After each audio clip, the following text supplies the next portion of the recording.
আবারও হাতির ঘটনায় আতঙ্কে তেলিয়ামুড়া কৃষ্ণপুর এলাকার স্থানীয় মানুষজন। বন্য হাতির তাণ্ডবে অতিষ্ঠ হয়ে গ্রামবাসীরা অসম আগরতলা জাতীয় সড়কে নেমে বিক্ষোভ দেখিয়েছেন। বিক্ষোভের জেরে যান চলাচল ব্যাহত হয়েছে। রাস্তায় আটকে পড়ে বিধায়ক তথা জনজাতি কল্যাণ মন্ত্রী বিকাশ দেববর্মার গাড়ি। এদিকে খবর পেয়ে ঘটনাস্থলে ছুটে গিয়েছে মহকুমা শাসক, মহকুমা পুলিশ আধিকারিক এবং তেলিয়ামুড়া থানার ওসি সহ বিশাল পুলিশ বাহিনী। জৈনক এলাকাবাসীর অভিযোগ, বন্য হাতি অনেকের বাড়িঘরে ক্রমাগত আক্রমণ চালিয়ে যাচ্ছে এবং গ্রামবাসীদের রাতের ঘুম কেড়ে নিচ্ছে।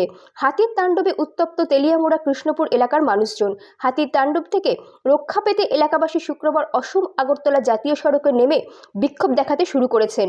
এই বিক্ষোভের পরে রাস্তায় আটকে পড়ে এলাকার বিধায়ক তথা মন্ত্রী বিকাশ দেববর্মা। ঘটনাস্থলে মহকুমা শাসক, মহকুমা পুলিশ আধিকারিক এবং তেলিয়ামুড়া থানার ওসি সহ গোটা পুলিশ বাহিনী ছুটে গিয়েছে।